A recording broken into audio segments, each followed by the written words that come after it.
하나님, 감사합니다. 우리들에게 주님의 몸된 교회를 허락하셨는데, 주님께서 교회를 만드셨을 때에 그 목적대로, 그 청사진대로 우리가 사명을 잘 감당할 수 있도록 인도하여 주시옵소서. 이 시간에 우리 마라나타 비전 교회, 저희 교회 참 부족하지만 하나님께서 행하셨던 일들을 잠시 또 나누고자 원합니다. 나누면서 하나님께 영광이 될 수 있도록 인도해 주시고, 또 은혜 받고 도전 받는 우리 귀한 시간 될 수 있도록 인도하여 주시옵소서. 감사드리며 우리 구주 예수 그리스도의 이름으로 기도드렸습니다. 아멘.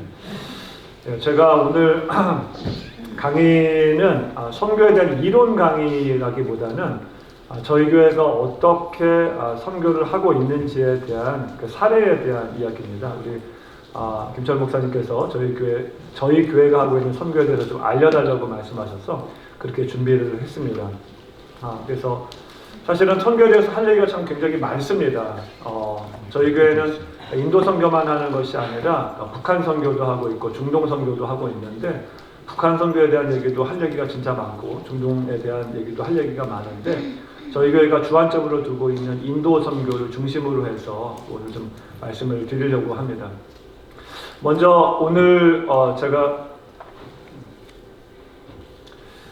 네 파트로 좀 말씀을 드리려고 하는데요. 먼저는 첫째로 저희 교회 소개를 좀 먼저 드릴 거고요. 그래야 좀 이해하기가 쉬울 것 같아요. 그러니까 저희 교회는 큰 교회라면 큰 교회고 작은 교회라면 작은 교회인데, 그래서 이거를 통해서 이렇게 교회를 해도 교회가 되는구나 라고 하는 걸 인식하실 수도 있고, 또 이렇게 작은 교회도 이런 일을 할 수 있구나, 이런 것들을 좀 알 수 있기 때문에 저희 교회 소개를 좀 해드리고, 두 번째는 그동안에 저희 교회가 가지고 있었던 교회와 선교에 대한 고민들, 그리고 그것이 어떻게 전환되었는지에 대한 얘기를 좀 말씀드리고, 저희 교회가 세 번째로는 교회 개척 선교로 이제 전환해서 하게 되었는데 그 사례, 실질적인 사례를 말씀드리고, 선교에 집중하다 보니까 교회 내부적으로 어떤 일들이 벌어지게 되는지에 대해서 말씀을 드리도록 하겠습니다. 먼저 저희 교회 소개를 좀 드리게 되면, 저희 교회는 2006년 12월에 설립이 됐는데, 일대 목사님께서 김궁헌 목사님이십니다. 13년간 사역을 하시다가 2019년 12월에 은퇴를 하셨고, 저는 이 교회에 언제부터? 부목사 때부터 사역을 했는데 2009년 4월부터 사역을 했어요. 그러니까 저희 교회가 설립된 지 2년 조금 더 돼서 제가 부목사를 갔습니다. 그러니까 거의 초창기 때부터 같이 시작했고, 저희 교회가 미전도종적 선교를 할 때부터 이미 같이 다 셋업을 하고 다 이 모든 과정을 함께 했던 그런 제가 그렇게 했었고요. 그래서 그러다가 2019년 12월에 제가 담임 목사로 취임을 해서 현재까지 5년 좀 넘게 이제 담임 목사로 사역을 하고 있습니다. 그 교회에서 이제 16년째고요.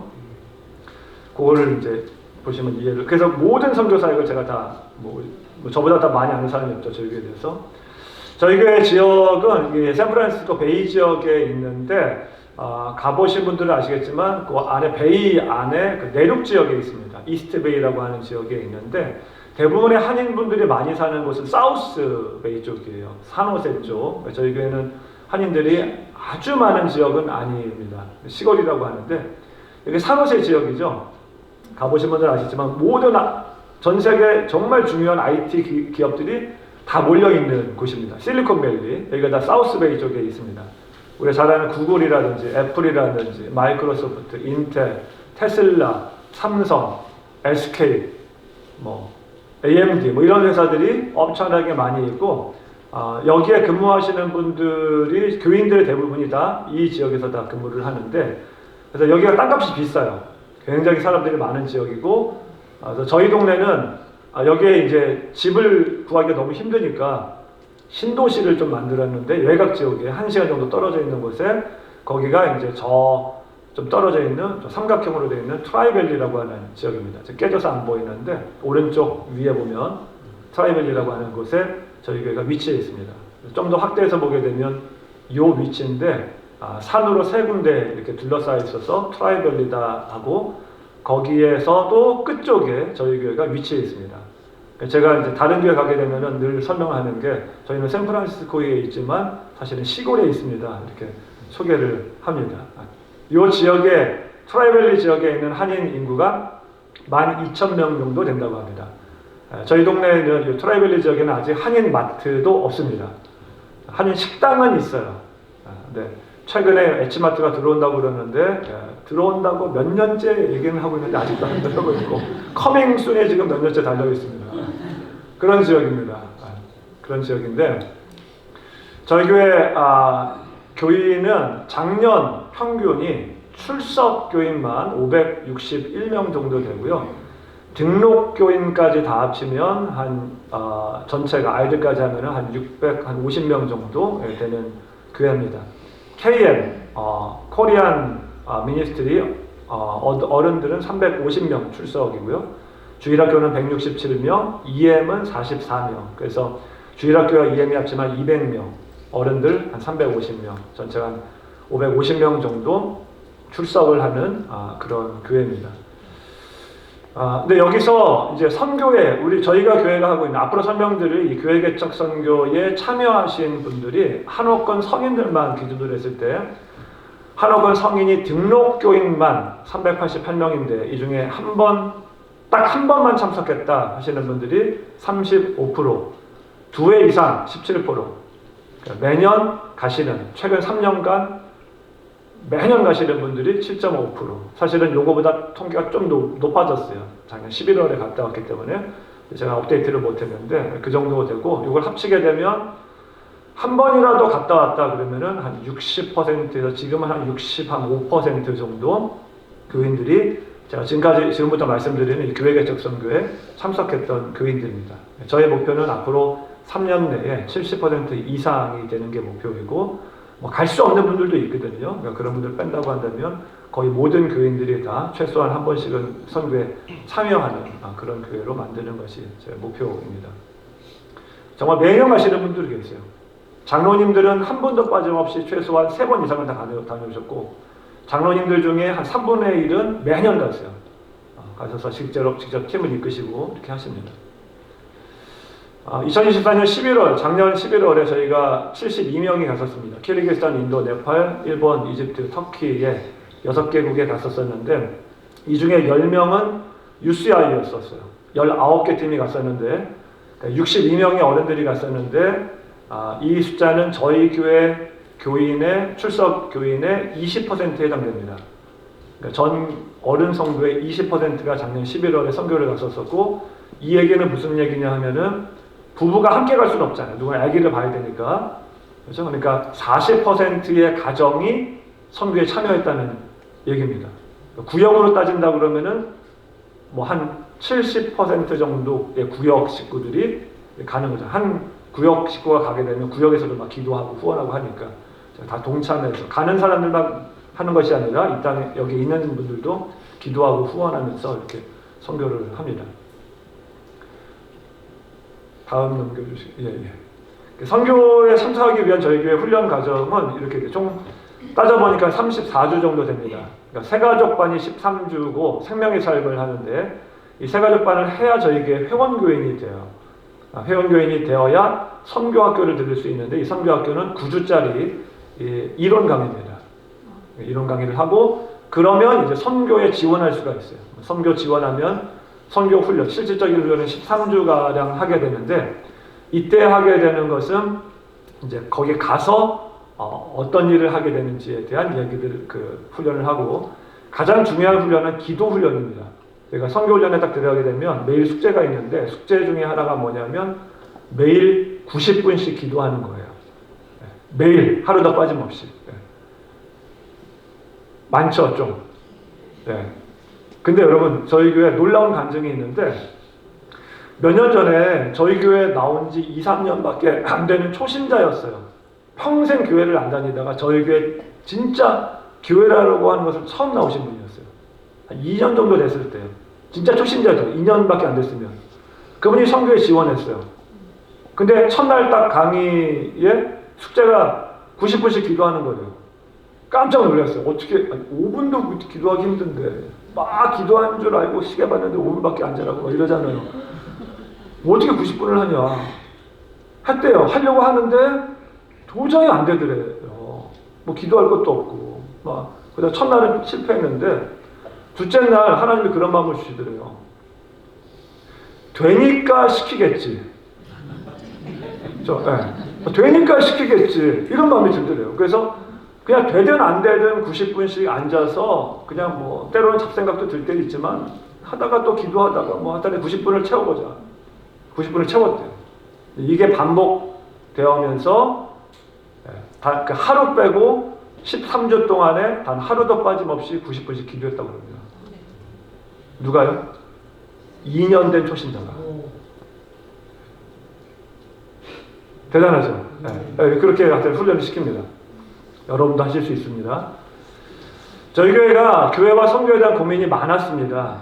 이 고민은 사실은 오늘 주일 예배 때 제가 말씀드렸던 거예요. 다 교회란 무엇인가에 대해서 음부의 권세가 이기지 못한다라고 그랬는데 이게 잘못 해석된 거구나. 음부의 문을 부수는 것이구나. 선교 공동체가 되는 것이 주님의 뜻이구나 라고 하는 것을 발견하고 오늘날 한국 교회들의 그런 문제점들을 좀 발견하기 시작했습니다. 한국 교회들이 복음의 능력을 잃어가고 있어요. 근데 신천지라고 하는 이단 아시죠? 작년 연말에 그 성경 공부가 있어요. 6개월 성경 공부거든요. 신천지에서 하는. 그 수료자가 10만 명이래요. 유튜브 찾아보시면 나옵니다. 큰 스테디움 빌려가지고 거기서 그 수료식 하는데 보신 분 계시죠? 뭐 보셨나요? 네. 와, 2단도 10만 명이에요. 2단이 뭐 하는지 아세요? 다른 거 안 해요. 2단 다른 거 아니에요. 성경만 공부하고 걔네도 선교해요. 지금 선교지예요. 2단 문제가 심각합니다. 저희가 지금 인도 사역하고 있는데 인도 사역에 인도의 벵갈루루라고 하는 지역에 그 신천지에서 발간하는 천지일보가 있어요. 작년 신문을 보게 되면 인도 벵갈루루에서만 기존 교회의 153개가 교회 간판을 신천지 교회로 바꿨다 그래요. 저희 교회 사역자가 있는데 벵갈루루 총책임자가 있는데 그 책임자 밑에 있는 이제 그 사역자들 중에서도 7명이 신천지에 넘어갔대요. 그 정도로 이단도 열심히 전도하고 선교합니다. 10만 명이 수료했대요. 6개월 시험 봐요, 걔는. 이 교회도 시험 많이 본다면서요. 그렇죠? 더 열심히 하셔야 돼요. 이단도 시험 보는 교회를 왜 가냐? 이게 교회냐? 교회가 무슨 시험까지 보냐? 근데 10만 명을 수료했다니까요. 대단하죠? 전 세계 선교도 많이 하고 있어요. 이게 왜 그러냐? 교회는 힘을 잃어가는데 이단들은 왜 이렇게 힘이 있는 것처럼 이렇게 보이느냐? 뭐가 문제가 있다라고 여기는 거죠. 지금 교회가 뭔가 본질을 지금 놓치고 있다라고 하는 생각을 많이 하게 된 거죠. 오늘 제가 주일 예배 때 말씀드렸던 건데 이거 다 말씀드렸었죠. 사회복음적인 그런 교회, 사회복지적인 교회 이것도 마찬가지로 말씀드렸고 이거 다 말씀드렸습니다. 그렇죠? 다 말씀드린 겁니다. 그래서 예수님이 의도하신 교회가 어떤 교회냐? 선교적 교회고 전투적 공격적 교회다. 교회는 유람선이 아니라 전투함이다. 저희 교회는 모든 성도를 다 선교사로 만드는 게 꿈입니다. 말씀을 잘못 드렸어요. 우리 교회 성도분들은 다 선교사입니다. 예수님 믿었다. 그럼 우리 아이덴티티가 다 선교사예요. 아멘이십니까? 네, 그렇게 부르셨어요. 네, 우리 다 선교사입니다. 그럼 옆에 한번 인사 나눠볼까요? 옆에 분들 보시면서 저는 아무개 선교사입니다. 한번 인사해볼까요? 저는 아무개 선교사입니다. 네, 여러분 다 선교사이십니다. 네, 다 선교사이십니다. 네, 선교사예요. 우리는 다 선교사.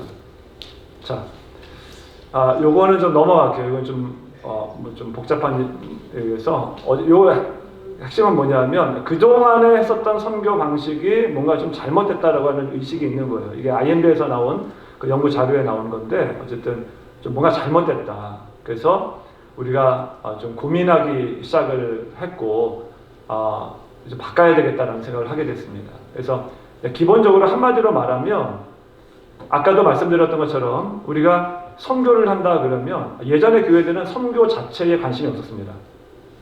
조금 선교를 한다라고 하는 교회들은 어떤 교회냐면은 선교사를 후원한다든지 선교단체를 후원하는 교회. 그렇죠? 선교사를 후원하거나 선교단체를 후원을 좀 한다 그러면 선교하는 교회 정도로 여겼었습니다. 아니면 선교사를 파송하는 교회. 우리 교회 좀 선교를 좀 한다 이렇게 여겼었죠. 아니면 조금 더 발달하면은 단기 선교도 보내는 교회. 그렇죠? 근데 단기 선교 가서 뭘 하느냐 하면은 대부분 뭘 하죠? 뭐 의료 선교를 한다거나 아니면은 뭐 선물 같은 거 바리바리 싸들고 가서 도와준다거나 뭐 선교사님이 원하시는 것들이 있다고 한다면은 뭐 집을 줘준다거나 뭐 페인트 칠을 한다거나 우물을 파준다거나 이런 구제사업 쪽에 선교를 하는 경우가 많았습니다. 아니면 청년들 같은 경우는 뭐 부채춤도 준비하고 태권도도 준비하고 뭐 한국 음식들도 준비해가지고 그런 걸 이렇게 발표하고 그 다음에 복음 전하고 그게 잘못됐다는 건 아니에요. 필요하기도 하고 그러면서 예수님 믿게 되는 경우도 많습니다. 그렇죠? 근데 예수님의 방법인지는 다시 한번 좀 생각을 해볼 필요가 있다라고 하는 거예요. 저희 교회가 그런 고민을 많이 하게 됐습니다.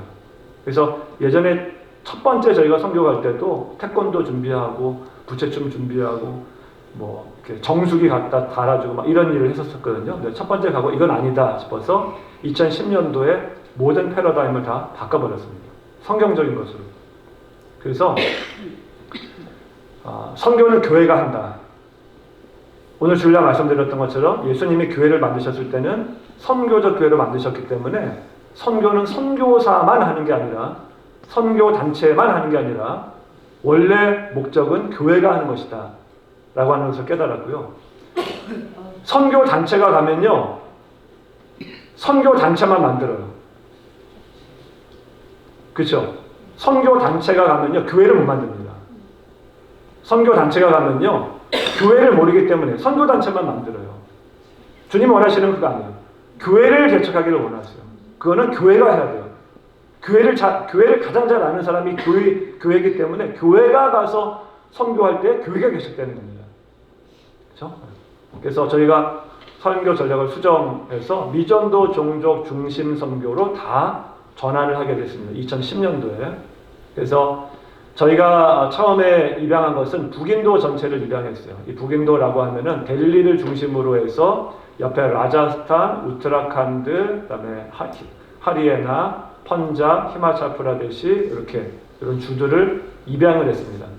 제가 입양을 한 이유는 전체 UUPG 가운데 오전에도 말씀드렸지만 3,341개가 다 북인도, 여기에 포진되어 있었어요. 전 세계 6,000개 가운데 3,000개가. 그래서 저희가 여기를 타겟으로 입양해서 계속해서 들어갔고요. 이게 전 세계 지도인데 미전도 종족을 찍은 겁니다. 종족을 찍었는데 어디가 제일 빨가요? 어디가 제일 빨가죠? 인도가 제일 빨갛죠? 그렇죠? 네, 제일 미전도 종족이 많은 곳이기 때문에 저희가 인도를 들어갔고요. 여기 북인도. 인구 10만 명 이상을 따지더라도 인도가 제일 많습니다. 그래서 저희가 인도로 이제 들어가게 되었습니다. 여기를 중심으로 해서 계속해서 들어가게 되었고요. 요거는 그냥 넘어가겠습니다. 뭐 이론적인 거니까. 그래서 교회 개척 선교의 원리가 뭔가 살펴보게 되면 저희는 성경대로 하려고 해요. 예수님께서 누가복음 10장에 알려주신 선교 원리가 있거든요. 이 원리를 따라 가려고 하고 요거는 바로 이제 설명을 드리겠습니다. 그리고 중보기도 훈련에 집중을 하고 아까 말씀드렸던 것처럼 1시간 반씩 기도 훈련하는 것, 그리고 현지에 선교 DNA를 가진 교회를 개척하는 것. 이 선교 DNA를 가진 교회라는 것은 자립적이라고 하는 것은 대부분의 선교사님들이 가면은 본인이 교회를 세워놓고 본인이 담임 목사가 됐어요. 그 교회에서 은퇴하세요. 그리고 다른 선교사한테 물려줘요. 그것도 좋죠. 근데 자립이 안 되는 거예요. 그러니까 오늘날의 선교사들은요, 내가 이 선교지에 가서 내가 뼈를 묻겠습니다.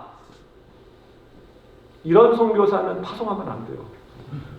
사실은 지금은 바뀌었어요. 지금은 어떤 선교사를 보내야 되냐면은 저는 10년 안에 자립하는 교회를 만들어 놓고 저는 빨리 다른 지역으로 미전도 정도로 다시 옮겨서 다시 교회 개척을 하겠습니다. 이런 선교사를 파송해야 돼요. 이게 제대로 된 선교사입니다.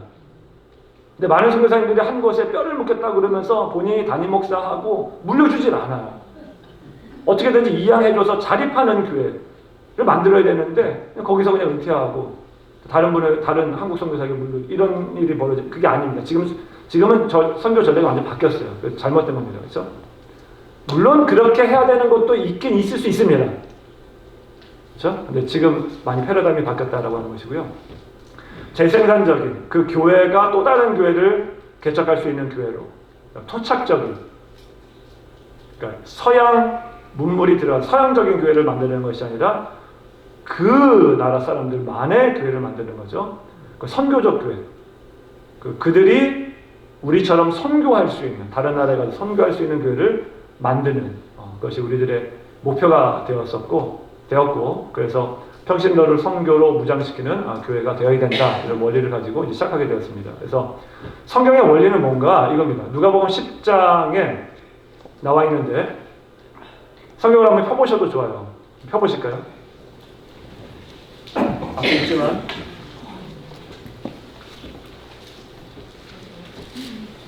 누가복음 10장 보겠습니다.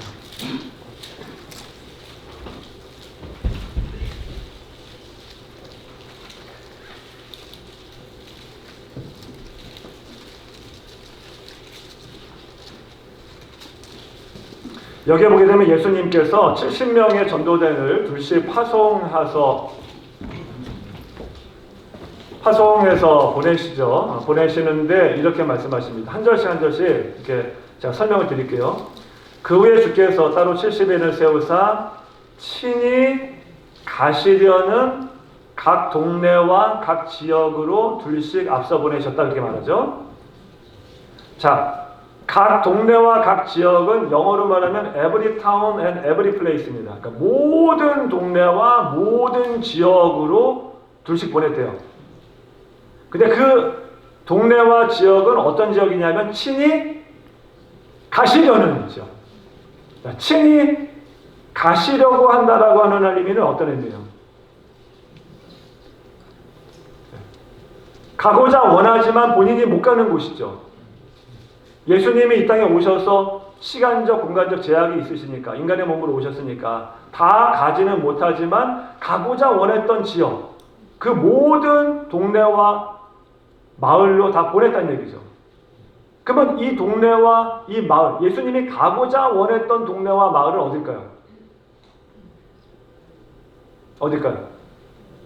아직 복음화가 되지 않은 그죠? 미전도 종족 마을과 동네들이겠죠.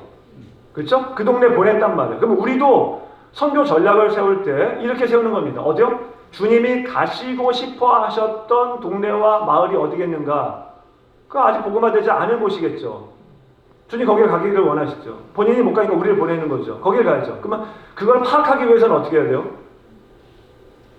여기 봐야 됩니다. 요 Joshua Project .net 시라든지 finishingthetask.com 아니면 peoplegroups.org를 보게 되면 전 세계 미전도 정적 현황이 다 나와 있습니다. 네. 아주 찾아보세요. 있습니다. 약간씩의 통계 차이는 있어요. 거의 비슷합니다. 여기가 다 보면 여기 보게 되면 미전도 종족 전 세계 지금 미전도 종족이 어디에 남아 있는지가 딱 나와요. 그럼 여러분이 이제 실제로 선교를 간다. 어디를 가야 돼요? 어딜 가야 돼요? 미전도 종족. 여기를 보고. 그렇죠? 왜요? 거기가 예수님이 친히 가고 싶어 하셨던 동네와 마을이기 때문에 그렇습니다. 거기에 보낸다고 그러잖아요. 맞습니까? 그렇죠? 네. 보시고 2절에 보게 되면 이렇게 말합니다. 이르시되 추수할 것은 많되 일꾼이 적으니 그러므로 추수하는 주인에게 청하여 추수할 일꾼들을 보내주소서 하라 이렇게 말하죠.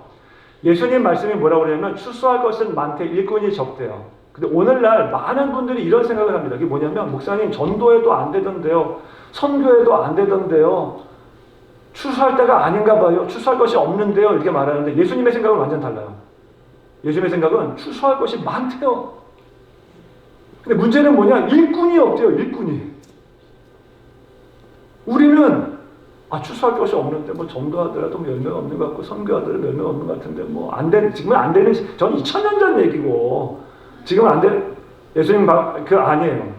예수님 뭐라고 그러시냐면 지금도 추수할 것이 많대요. 그렇죠? 근데 일꾼이 적대요. 근데 왜 안 되는 것처럼 보이는지 아세요, 여러분? 이 전도와 선교가 왜 안 되는 것처럼 보일까요? 이유는 한 가지예요. 안 하기 때문에 그래요. 자, 하면 보여요, 이게. 여러분, 일본이라고 하는 나라가 있죠? 일본 얘기보다도 이단 얘기를 할게요, 이단 얘기. 제가 저희 교회에 작년에 그 양영주 목사님이라고 하는 그 이단 전문가가 계십니다. 그분이 오셔서 이렇게 세미나를 한 적이 있었었는데, 이분이 뭐 거두절미하고 이단들에 대해서 굉장히 많이 아시는 분이에요. 근데 신천지라든지 아니면은 구원파라고 하는 이단들에서 전도를 굉장히 많이 합니다. 여러분 아시죠? 근데 그분들의 생각은 어떤 생각이냐면은 100명에게 복음을 전하면 한두 명은 돌아오면 되는 거야. 돌아온다는 표현을 써서 죄송하지만 한두 명은 이단에 빠진다는 거야. 자기들 거짓 교리를 전하는데 자기들 통계에 따르면 100명에게 전하면 한두 명은 이단에 자기네 교회로 들어온대요. 그러니까 우리는 100명에게 전하는데도 열매가 없네. 포기해버려요. 이단들은 어떻게 하냐면은 100명에게만 전하면 한두 명 돌아오네? 1000명에게 전하면 한 열댓 명 돌아오네? 자기네 교회로 끌어들 수 있네? 10,000명에게만 전하면 한 100여 명 얻을 수 있네? 생각이 다른 거예요. 그렇죠? 네. 그래서 열심히 전도한대요. 우리는요? 추수할 것이 없대요. 안 된대요. 목사님 해도 안 돼요. 다 해봤어요. 아니에요. 100명 전하면 한두 명 돌아온대요. 이단들의 통계입니다. 그래서 이단들이 10만 명이나 수료하고 막 이런 일이 벌어지는 거예요. 예수님 뭐라고 그랬어요? 추수할 것은 많대요. 뭐가 적대요? 일꾼이 적대요. 이게 중요한 원리입니다. 그러므로 추수하는 주인에게 청하여 추수할 일꾼들을 보내주소서 하라. 기도하는데 뭘 기도하냐면 추수할 일꾼들을 보내달라고 기도하는 겁니다. 저희가 선교를 갈 때 저희 선교의 목적은, 교회 개척 선교를 갈 때 목적은 가능한 한 많은 사람들에게 복음을 전하는 게 켜야 돼요? 그냥 여기서 켜야 돼요? 네 살짝만.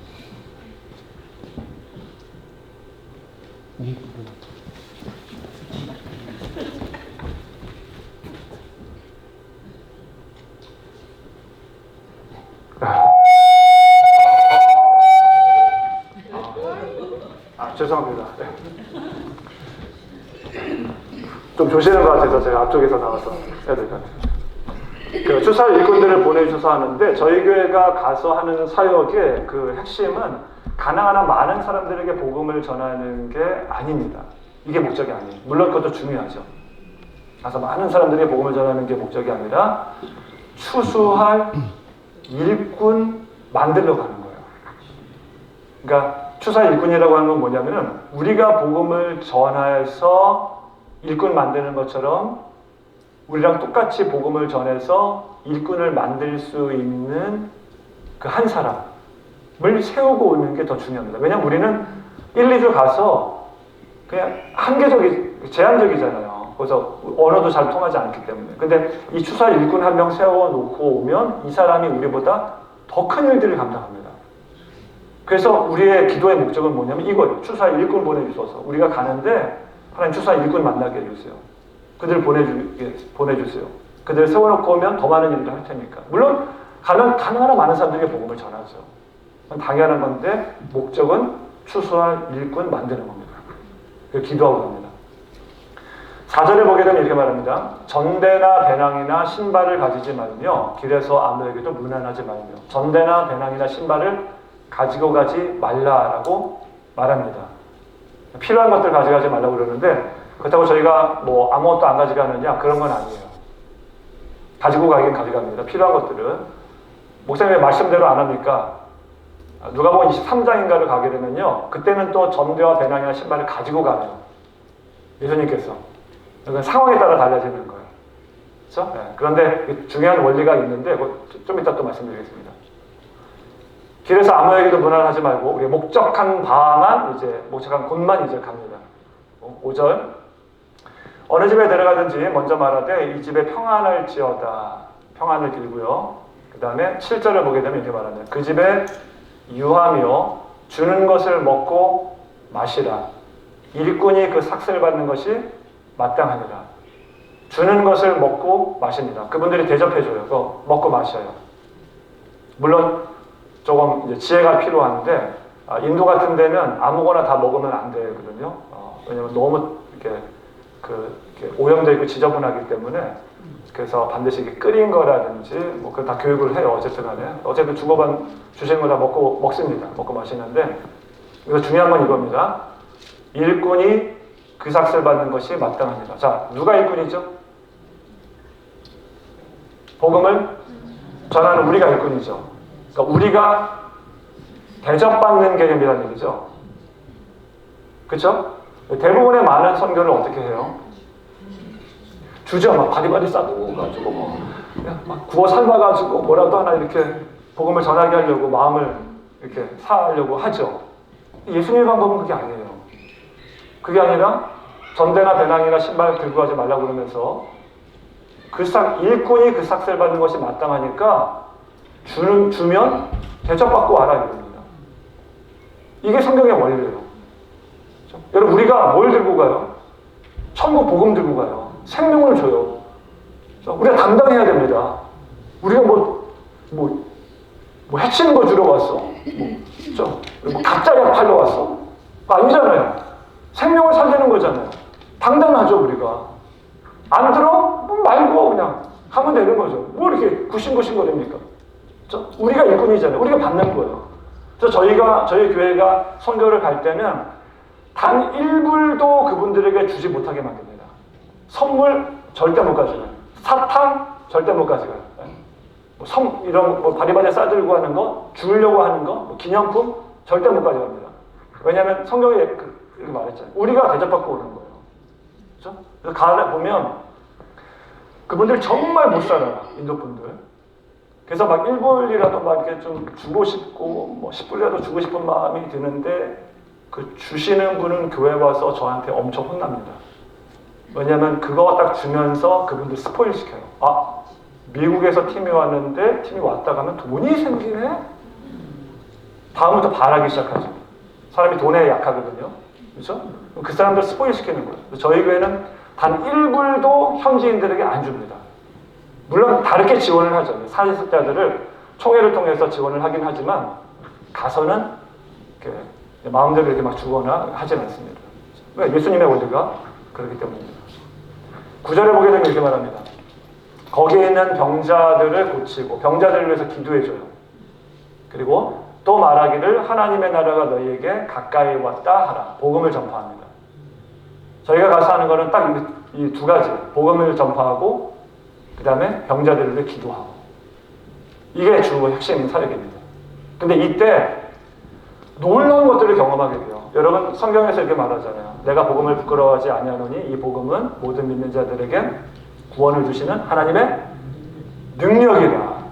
그렇죠? 복음은 능력이래요. 근데 많은 분들이 복음의 능력을 체험하지 못하는 경우가 많아요.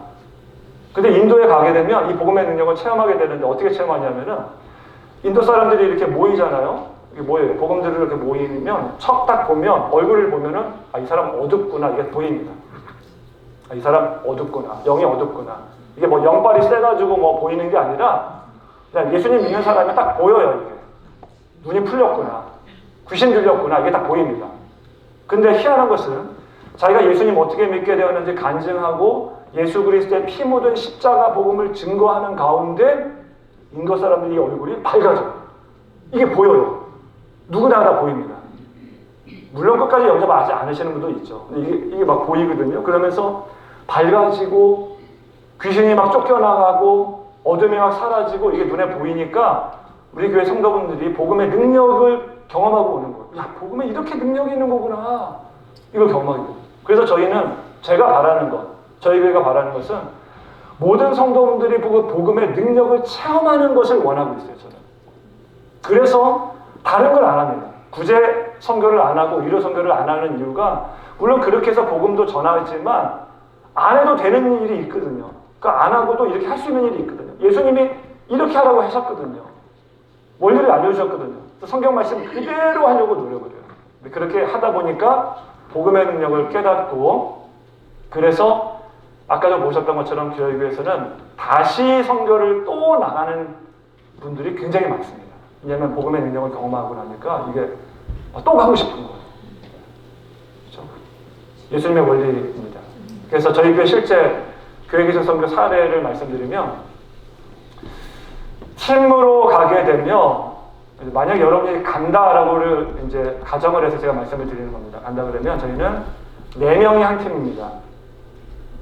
4명이 한 팀이고 한 명의 통역자, 사역자가 있고 한 명의 정말 로컬, 그 동네만 아는 그 현지 사역자가 있고 그다음에 운전수가 있습니다. 이렇게 7명 내지 6명이 한 팀이 되는데 이렇게 한 팀이 되는 이유는 이렇게 가야 택시 한 대를 빌릴 수가 있어요. 그래서 저희가 이제 인도를 가게 되면 예를 들어서 20명이 인도를 들어갔다. 그러면 4명이 한 팀이기 때문에 5팀이 꾸려집니다.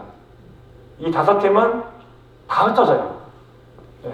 한 팀은 뭐 7시간 되면 펀잡으로 가고 한 팀은 뭐 2시간 되면 하리아나로 가고 한 팀은 뭐 3시간 되면 우트라칸드로 가고 4명이 한 팀. 목사님이 인도하지 않습니다. 평신도가 팀장이 돼요. 우리 목자님, 그러니까 리더죠. 구역장이거나 아니면은 장로님들이 인도를 해서 갑니다.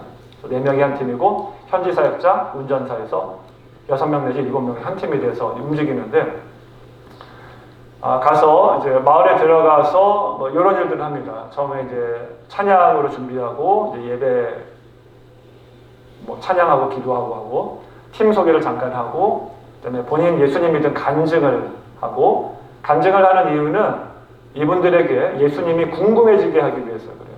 앞으로 예수님을 소개할 텐데 와 저분이 만난 예수님? 누구지?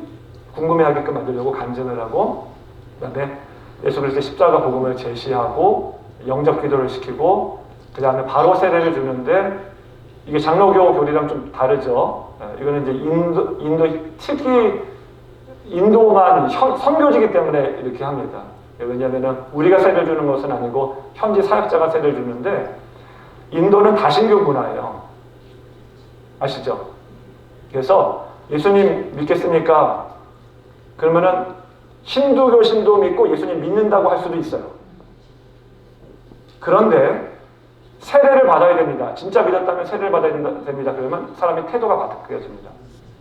인도에도 물을 신성시하는 그 문화, 종교가 있습니다. 그래서 겐지스 강에 여러분 아시죠? 그 똥물에 가서 목욕하고 똥 싸고 오줌 쌌는데 그걸 또 마시기도 하고 이러잖아요. 성수라고 그러잖아요. 제가 가봤거든요. 너무 더러워요. 그걸 또 거룩한 물이라고 해서 또 그런 물에 대해서 신성시하는 게 있어요. 그래서 세례를 베푼다 그러면 이 사람들 그걸 알아요. 이게 종교를 바꾸는 거구나. 그래서 여기 난 예수님 믿겠어요. 세례는 안 받을게요. 이렇게 하시는 분들이 있습니다. 세례를 진짜 받았다? 그럼 진짜 믿는다는 얘기예요.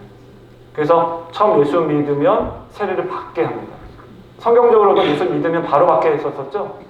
그렇죠? 장로교회랑 좀 다르지만 선교지기 때문에 우리가 특별하게 하는데 그렇게 하고 안수 및 치유 기도를 하고 헌금도 하고 가정교회 지도자 임명을 합니다. 그 가정교회 지도자라고 하는 것은 그 가정을 오픈해서 앞으로 자기 집에서 이웃 사람들을 초청해서 교회로 이제 헌신할 사람.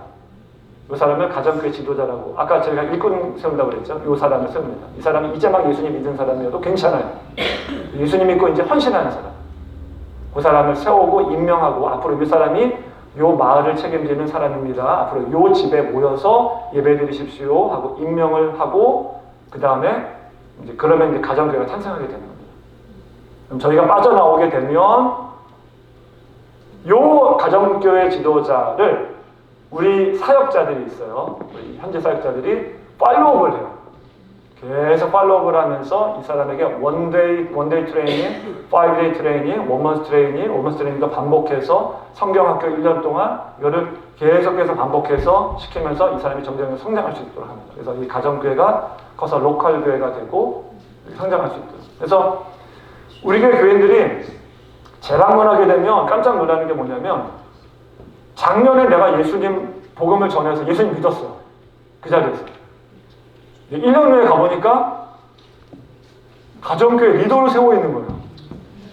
사역자로 세워 있는 거예요. 이거 뭐 놀라죠, 막. 저도 그런 적이 있어요. 생각나는 사람이 있는데 펀잡에 메이저싱이라고 있습니다. 그 만사라고 하는 곳이 있거든요, 펀잡에. 거기 가서 제가 복음을 전했을 때 예수님 믿은 사람이 있습니다. 이 메이저싱이 그때 예수님 믿었는데 그때 안수하면서 기도해줬는데 저도 그런 경험 처음이에요. 제가 뭐 이렇게 뭐 오순철파가 아닙니다, 제가. 저도 장로교 목사예요. 근데 그 메이저식에게 안수해서 딱 기도하는데 이게 뜨겁더라고요. 이게 뜨거웠어요. 진짜로. 막 성령의 불이 막 떨어지는 것을 제가 막 경험했어요. 이 사람이 완전히 변화되어서 그때 자기 교회를 교회로 내겠다고 자기 가정집을 교회로 헌납을 하고 그 다음에 목사가 되고 잘 성장해서 지금은 1년 동안 바이블 스쿨도 마치고 그 아들도 예수님 믿고 아들이 지금 신학교 갔어요. 그게 2013년도의 일이거든요. 지금은 이제 신학교까지 아들이 신학교까지 가요. 그런 일이 막 벌어지는 거예요. 그러니까 성도분들이 막 복음의 능력을 경험하고 있는 거죠. 이렇게 사역을 하는데 사진을 좀 보여드리면 간증을 하고 자, 그리고 이반지 큐브로 우리 원색적인 복음을 제시하고 그 다음에 영접하시겠습니까? 영접시키고 기도도 해드려요. 이때 뭐 병자 치유되는 사건들도 많고요. 그리고 귀신을 쫓아내는 사건도 많습니다. 실제로. 네. 항상 그런 건 아니지만 뭐 안 나는 경우도 있어요. 또 귀신 들렸다가도 좀 안정화시키고 자꾸 자신이 귀신을 받아들이는 경우도 있거든요. 그런 경우는 쫓아내기 쉽지 않습니다. 그래서 안정시키고 다음번에 또 사역자가 와서 기도해주게 되는데 그런 경우도 있습니다. 그러면 이제 가정교회가 이제 탄생이 되죠. 조그마한 가정교회가 이제 탄생이 되는 겁니다. 이분들이 기존에 있었던 로컬 교회에 못 가는 이유는 너무나 가난하기 때문에 교통비가 없어요. 거기까지 가요. 도회지까지 갈 수 있는 차편이 안 되는 거예요. 그래서 그 마을에서 해결을 해줘야 되는 거죠. 가정교회, 그 아주 시골에 가정교회를 탄생시켜주고 오는 겁니다. 그러면 이제 사역자들이 가서 팔로우를 시키죠. 시니어 사역도 있습니다. 이 지금 왼쪽에 계신 분이 이때 나이가 79인가 80인가 그러셨어요. 오른쪽에 계신 분이 75인가 그러셨어요. 그러니까 80이 아직 안 넘으신 분은 다 가실 수 있는 목사님 저는 늙어가지고 이제 못 가겠어요. 이렇게 말씀하시는 분이 있는데요. 이 선교제는요, 연세 드신 분들이 필요해요. 시니어 분들이 필요합니다. 왜냐하면 인도, 지금 미전도 종족들은 대부분 노인 공경 사상이 있어요. 나보다 나이가 많다? 그러면 우선 존중해 줍니다. 그렇죠? 그래서 저희가 갔을 때도 저도 나이가 이제 50이 넘었는데 그 사람들이 보기에는 굉장히 젊게 보인대요. 저 나이가 몇 살처럼 보이냐 그러면 30대로 보인다고 하더라고요. 50 그러면 그때부터 이렇게 머리 숙이고 그러더라고요. 이분들이 하시는 일이 있어요. 영어 잘 못하세요. 근데 연세 드신 분이 딱 앉아 있잖아요. 그러면 그 마을에 제일 나이가 많더라도 60 내지 65 정도밖에 안 돼요. 제가 65 이상 되는 노인분을 본 적이 없어요. 인도에서. 일찍 다 돌아가시기 때문에. 그렇죠? 그러니까 한 65세 이상 되시는 분이 딱 계시다. 그럼 그분들도 여러분에게 이제 절하고 깜빡 죽죠. 한 번은 한 65세 먹은 노인분이 계셨었어요. 자기는 새파랗게 젊은 애들이 앞에서 뭐 하는데 뭐 시큰둥하고 반응도 별로 좋지 않고 뭐 듣는 둥 마는 둥 하더라고요. 근데 저희 그 장로님이 70 먹으신 분이 계셨는데 이분 젊게 보신 거죠. 젊은 줄 알았는데 이분이 작아가지고 몇 살이십니까? 65세, 나 70이요. 그랬더니 이분이 벌떡 일어나더니만 죄송하다고 그러면서 그때부터 복음 잘 듣고서 영접했던 그런 일도 있었습니다. 시니어분들은 영어를 잘 못하더라도 존재 자체가 사역이에요. 가시는 것 자체가. 가서 엄청나게 사역을 잘하고 오셨어요. 이 왼쪽에 계시는 여전 되시는 우리 권사님이 굉장히 힘이 없으셨어요. 그래서 가끔 넘어지기도 하시고 그러셨는데 요 지금 가운데 있는 이 자매가 지금은 웃고 있죠. 근데 저희가 처음에 이 가정집에 들어갔을 때 이 자매가 귀신 들렸었어요. 눈이 어두웠었고 우리가 딱 들어가니까 피하더라고요. 이렇게 구석으로 막 피하더라고요. 근데 복음을 다 제시하고 나서 나와서 우리가 기도해 주겠다고. 그래서 이제 예수님 다시 한번 영접하게 하고 복음을 제시하고 손 얹고 예수 그리스도 이름으로 명하니 사탄아 물러갈지어다. 근데 자매잖아요. 제가 이제 얹기가 조금 그래서 우리 권사님 보고 손 얹고 기도해 주시라고 권사님 먼저 얹으시고 제가 그 위에 얹어서 기도했는데 그때 권사님께서 나는 힘이 없어. 내가 기도할 수 있을까? 그런데 얹고서 기도하는데 갑자기 목소리를 높여서 권사님께서 사탄 마귀의 새끼 뭐 이러면서 나사렛 예수 이름으로 명하는 이 사탄아 물러갈지어다 이러면서 하니까 진짜 물러가고 이게 주일 예배 참석하는 사진입니다. 그 주간에 시니어분들도 사역할 수 있습니다. 그리고 우리 교회개척 일주일 동안 사역하는 동안에 현재 사역자들을 이제 훈련하는 즉석 훈련 시간도 이렇게 갖게 되고요. 하루 정도. 저희 교회가 2010 몇 년이죠? 2010년. 10년 정도부터 1차 복인도 교회개척 선교를 계속 매년마다 가고 있고 가는 중간에 2012년인가요? 2012년에는 산호세에 저희 지역의 제일 큰 장로교회 이름이 임마누엘 장로교회입니다. 1000명이 좀 넘는 교회인데 이 교회가 저희 교회에 와서 선교훈련을 같이 하면서 배워서 그때 8명인가 같이 갔습니다. 얘가 완전히 독립시켜줘서 그 다음부터는 이 교회가 자체적으로 한 주를 입양해서 계속해서 매년마다 지금 들어가고 있고요. 그리고 2015년에는 저희 교회 금교에 그 세계선교 침례교회라고 있는데 그 교회에서도 오셔서 저희 교회에서 선교를 배우고 이제 거기도 한 주일을 입양해서 계속해서 이제 보내고 있고 저희가 그러면서 인도만 가는 것이 아니라 미얀마, 중국 미얀마를 가는 이유는 미얀마 사람들도 미얀마가 특별한 그 지역이죠. 지금 내전이 있죠. 미얀마가 내전이 있는 이유는 종족이 많아서 그래요. 155개 종족이 있죠. 그 안에 그 종족끼리 싸우는 건데 그 종족들 중에서 인도 종족이 5 내지 6만 명이 몰려 사는 곳이 있습니다. 보제프리 종족이라고 영국 식민지 때 영국 사람들이 흩어뜨려 놨어요. 일부를 막 10만 명인가 이렇게 이주시켜 놔가지고 제가 거기에 가서 그러니까 인도 사역자들이 있어요. 제가 인도 사역자 15년 동안 열심히 사역해서 잘 세우는 사역자들을 이제 데리고 그들이 선교하는 거예요. 그 인도 사람들을 데리고 미얀마에 있는 인도 사람들에게 복음을 전해서 지금은 교회가 개척되고 거기에 현지 인도 사람이 사역자가 세워졌고 인도 선교사로 왔던 사람은 다시 철수를 했어요. 그래서 미얀마도 저희가 지금 들어가는데 내전 때문에 지금은 팬데믹 이후에는 못 들어가고 있습니다. 저만 매년 들어가고 있는데 들어가고 있고 이렇게 선교를 해왔습니다. 그러다가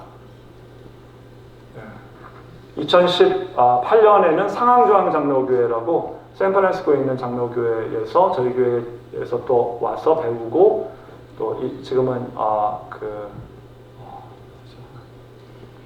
어느 지역 하나를 이제 입양해서 계속 이제 가고 있습니다. 그리고 작년 초에는 군산동강교회 선교팀을 모집해서 처음 가는 곳이기 때문에 저희 교회가 팀장 2명을 지원해줬어요. 그래서 그 교회에서 단 1불도 안 받고 순수하게 저희 교회가 다 노력 봉사해가지고 그 교회가 잘 셋업될 수 있도록 도와줘서 그 교회가 이제 올해부터 또 선교팀을 자체적으로 보낼 예정이라고 합니다.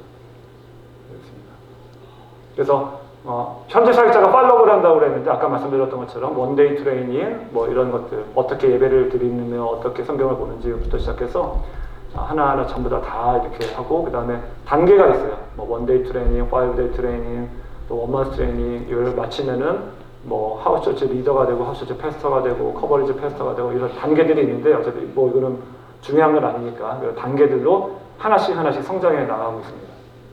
그러면서 이제 스테이트 커버리지 코디네이터, 내셔널 커버리지 코디네이터, 인터내셔널 커버리지 코디네이터로 성장하고 선교할 수 있는 교회로 점점 만들고 그런 사역자들을 양성하여 나가고 있습니다. 그래서 현재 인도 총회 현황이 제가 2010년부터 들어갔고 안강희 선교사님이라는 분이 사실은 시작했는데 그분이 2008년 정도에 들어갔습니다. 그때부터 개척해서 시작을 했고 우리 교회만 한 것이 아니라 저희 교회랑 함께 이 사역을 같이 하고 있는 교회들이 여러분 알만한 교회들을 말씀드리면 한국의 그 송태근 목사님 3일교회 그리고 토론토의 큰빛교회 임현수 목사님이라고 북한에 억류되셨던 분 그 교회 그 다음에 최근에는 평촌 세중앙교회 그 뉴라이프 시카고의 뉴라이프 교회 뭐 이런 교회들이 있어요. 같이 협력하는 교회들이 있는데 그 교회들이 15년 동안 열심히 들어가서 복음 전하고 사역자들을 세워서 현재 통계가 어떻게 되냐면 로컬 처치 하우스 처치 현재 수가 18,267개 작년 초 통계로 18,000개의 워킹하고 있는 하우스 처치 로컬 처치가 아니라 건물교회가 아니라 가정에서 모이는 처치들이 18,000개 정도로 지금 집계가 되고 있습니다. 대단한 거죠. 별로 놀라진 않으시네요. 여러분의 단위는 어느 정도 되는지 모르겠는데 대단히 하나님이 하셨죠. 그렇죠? 그래서 협력 동원 사역이 굉장히 중요해요. 우리 교회만 할 수 없습니다. 많은 교회들이 하고 있고요. 저희 교회가 그래서 여러 가지 컨퍼런스를 했었어요. 미전도 종족 개척 선교 컨설테이션을 2012년도 하고 2015년도 하고 뭐 이렇게 답은 넘겨주시겠습니까? 네. 해서 넘기겠습니다. 그래서 이제 임마누엘 장로교회, 뭐 세계선교 침례교회 뭐 이런 교회들이 조인되었던 겁니다. 조인돼서 같이 세계선교 침례교회가 사역하고 있는 것들이고요. 그 다음에 이런 컨퍼런스 2016년도에도 열었고 상항중앙장로교회가 동원됐던 아그라, UP 아그라를 입양해서 갔고요. 작년에 군산동강교회 선교팀 저희가 지원해서 이렇게 갔었습니다. 그래서 미국 남침례교단 선교부 IMB라고 그랬죠. 아까 말씀드렸던 IMB에서 전 세계 제일 큰 선교 단체입니다. 여기서 이 지도를 만들었는데 통계를 냈는데 2011년에 인도 지도가 빨갰어요. 미전도 종족이 많았던 거죠. 그게 1년 지나면서 조금 없어지고 1년 지나면서 좀 없어지고 아까 말씀드렸던 것처럼 지금은 한 2,000개 정도만 남아 있습니다. 많이 줄어든 거죠. 그렇죠? 그러니까 저희 교회가 그렇게 큰 교회는 아니에요. 이제 저희 교회가 할 수 있다 그러면 어느 교회든지 다 할 수 있습니다. 세계선교침례교회, 상한정교회도 하고 있어요. 그렇죠?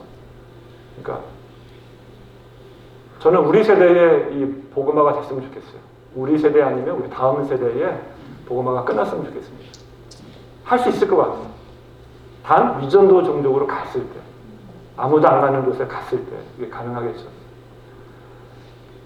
인도가 중요한 이유는 인도는 선교 받는 나라이기도 하지만 선교하는 나라가 되어가고 있어요. 저희 인도 사역자들이 주변에 있는 나라들, 사마리아 땅, 접견 나라들이죠. 네팔, 방글라데시, 파키스탄, 부탄, 말디브, 스리랑카, 미얀마 등등에 나아가서 복음을 실제로 전하고 있습니다. 왜냐하면 여러분 잘 아시는 것처럼 전 세계 인도인 디아스포라가 굉장히 많습니다. 이 지역에는 별로 없죠. 저희 많아요, 여기도. 샌프란시스코 지역에는 어마어마하게 많습니다. 저희 교인 아이들이 다니는 어떤 학교는요, 70%가 인도 사람들이에요. 백인은 거의 없어요. 그 정도로 많고요. 미국만 있는 것이 아니라 전 세계 인도 사람들이 굉장히 많습니다. 심지어 두바이 가보신 분 계세요? 두바이. 제가 몇 년 전에 두바이를 갔다 왔는데, 선교 때문에 갔다 왔는데, 두바이에서 아랍 사람보다 인도 사람을 더 많이 봤어요. 네. 인도 사람들이 그 일하느냐고, 노동자로 많이 와 있습니다. 택시 운전기사, 뭐 상점 점원, 다 인도 사람이에요. 물론 다른 나라 사람들도 있습니다. 미얀마 사람도 있고, 뭐 태국 사람도 있고, 뭐 네팔 뭐 이런 사람도 있는데, 네팔, 인도는 같은 종족이잖아요. 인도, 네팔, 방글라데시, 파키스탄 다 같은 종족. 그 종족 사람들이 어떤 도시를 가는데 100% 인도 사람이에요. 그 정도로 인도 사람이 많아요. 그렇죠? 그 사람들을 통해서 할 일이 많은 거죠. 그래서 저희가 지금 계획은 저희 지금 현지 사역자, 인도에 있는 현지 사역자들을 지금 선교사로 데리고 가서 거기에 있는 인도 디아스포라 사람들에게 복음을 전할 계획을 좀 세우고 있습니다. 이미 한 명을 파송해 있었었고 또 여러 번 또 여행 가면서 계속 복음을 전하고 있는 거예요. 그러니까 인도가 굉장히 중요한 나라죠. 전 세계에 흩어져 있는 인도 사람들이 포진되어 있는 그런 지도입니다. 그래서 이 하나님의 비전을 이루기 위해서 저희 교회가 이렇게 온 교회가 하나 되어서 열심을 내고 있는데요. 그래서 리더분들이 교회 개척 선교에 대한 리더십을 행사하고 있어요. 실제로 다 갔다 오시고 리더들은 거의 리더라고 하면은 이제 구역장이죠. 여기 교회로 말하는 구역장들은 95% 다 선교를 갔다 왔습니다. 장로님들은 뭐 수도 없이 갔다 왔고 리더십이 발휘돼요. 그리고 전체 교회의 목표를 선교를 향하도록 우리가 조직이 되어 있고 2024년 예산의 42%를 선교비로 사용했습니다. 별로 안 놀라시네요. 이 교회는 도대체 몇 퍼센트를 선교비로 사용할지 모르겠는데 이거 대단한 겁니다. 42%는. 교회 전체가 선교 분위기로 조성되어 있어요. 저희 교회는 딱 오시면 그러니까 강사 목사님들이 오시면 다 그런 얘기를 해요. 저희 교회 자랑이 아니라 객관적으로 그분들이 하시는 말씀을 다 들어오면은 이 교회 좀 다르다. 뭔가 이렇게 살아있다. 군인 같다. 군대 같다. 이런 얘기 많이 하시더라고요. 여기도 군부대 지역이잖아요. 이 교회도 군인 같잖아요. 그렇죠. 그랬습니다. 그리고 교회 개척 선교팀 훈련, 선교학교라든지 중보기도 훈련 등등이 계속 있고 목장 이름이 다 선교지 이름으로 되어 있어요. 저희는 미전도 종족에 있는 도시, 국가 이름. 그래서 뭐 예를 들면은 펀잡 목장이라든지 아니면 하리에나 목장이라든지 또 뭐가 있을까요? 뭐 유피 목장이라든지 뭐 이런 이름들로 이렇게 되어 있습니다. 그래서 그것을 위해서 계속적으로 기도할 수 있도록 모든 성도들을 선교사로 모든 성도가 다 선교사다 이런 마인드를 가지고 이제 교회가 달려나오고 있습니다. 그랬더니 감당할 수 없는 축복들을 주셨어요. 저희 교회. 그러니까 아직 부족하지만 저희 교회도 부족합니다. 다 죄인이 사는 곳이기 때문에 부족해요. 그런데 교회의 본질을 회복하는 교회로 성장하고 있는 것이 좀 눈에 보이는 것 같아요. 다른 교회랑은 좀 다른 부분 같아요. 아마 김철 목사님도 저에게 방문하고 나서 그런 걸 느끼셨다고 그러는데 정말 예수님이 원하시는 교회를 만들려고 온 교회가 함께 노력하고 있고요. 그러면서 신약교회 회복운동이 일어났어요. 중보기도 운동, 그러면서 기도하고 부흥하고 선교하는 교회로 만들려고 하고 있고 성도들의 모든 관심이 복음 전파로 향하고 있고 그리스도의 재림을 준비하는 교회로. 근데 가장 마지막으로 쓴 거 교회 건물을 거저 주셨어요. 네. 그렇다고 무료로 얻은 건 아니고요. 저희 교회가 선교를 많이 했잖아요. 2010년부터 열심히 했습니다. 원래는 저희가 미국 교회를 빌려 쓰고 있었습니다. 근데 미국 교회도 인원이 많아지고 저희도 인원이 많아지면서 이제 어쩔 수 없이 주중 모임을 한국 교회들은 주중 모임이 많잖아요. 새벽 기도도 있고 그래서 주중 모임을 다른 데서 하라고 미국 교회가 통보가 왔어요. 그래서 2011년도인가 이때쯤 12년도인가 이때쯤 저희가 교육관을 얻었는데 그 당시가 서브프라임 모기지가 터졌을 때예요. 그래서 건물 값이 확 떨어졌을 때예요. 근데 교육관을 딱 구입을 할 수가 있었어요. 그리고 이제 주일만 사용하는 미국 교회에다가도 월 페이먼트를 내고 있었었죠. 여기는 이제 모기지가 들어가 있었고. 근데 2014년도가 되니까 이 미국 교회들도 인원이 많아져서 이제 주일 예배도 좀 나가라. 여기도 많아졌으니까 그러더라고요. 그래서 저희가 찾다가 너무 감사하게도 지금 현재 있는 곳에 그 흑인교회였는데 흑인교회가 뱅클럽시를 당해가지고 쫓겨났는데 1년 동안 주인을 못 찾고 있었던 건물이 있었어요. 1년 동안 주인을 못 찾고 있으니까 가격이 많이 내려갔어요. 근데 몇 년 사이에 이 서프라임 모기지 사태가 회복이 되면서 이 교육관이 확 올랐어요. 그래서 이거를 팔고 그리고 월 페이먼트 우리가 내는 거 있잖아요. 그러니까 이거 파는 걸로 다운페이를 하고 그래서 월 페이먼트 내는 정도로만 몰기지를 갚으면 될 정도로. 그래서 저희 교회는 교회 건물을 구입하면서 한 번도 건축 헌금을 걷어본 적이 없습니다. 지금까지 단 한 번도. 이 정도면 거저 주신 거죠? 네. 저희는 그렇게 자부하고 있어요. 하나님께서 선교 많이 하고 영혼 구원에 대한 열심을 내니까 하나님이 거저 주셨다. 근데 지금은 건물이 부족해요. 이 흑인 교회가 미국 사람들이다 보니까 본당은 크게 만들어놨는데 교육관이 부족해요. 조금만. 우리 아이들이 많거든요. 되게 조그만한 한 요만한 요거보다 좀 더 작나 이런 건물 그 방 안에서 유스 아이들이 예배드리는데 유스 아이들이 선생님들까지 하면 한 110명 내지 한 120명 정도가 타닥타닥 앉아가지고 그러는데도 나오는 거 보면 희한해요. 그리고 아이들이 이 선교에 대한 부모님들에 대한 선교에 대한 열정을 물려받아서 아이들이 기도를 굉장히 많이 합니다. 어느 정도로 기도 많이 하냐면은 금요일 날 저희가 금요 기도회가 있는데 9시 반에 끝나요. 끝나고 나서 자율 기도가 있거든요. 근데 유스 아이들 중에 한 10여 명 정도가 12시까지 기도하다 가는 애들이 있어요. 자기들끼리 모여서. 그냥 기도가 아니에요. 묵상 기도가 아니에요. 통성 기도하고 유스 아이들 그 룸 딱 지나가면 막 기타 치고 막 부르짖고 지저스 지저스 지저스 이러면서 우린 주여 주여 주여 지저스 지저스 이러면서 막 부르짖는 애들이 이게 매년 계속되고 있어요. 그 아이들이 또 졸업하면 선배들의 모습을 보고 또 아이들이 기도하고 그래서 금요일날 되면은 저에게 와보시면은 그 방마다 막 이렇게 부르짖는 소리들을 많이 있어요.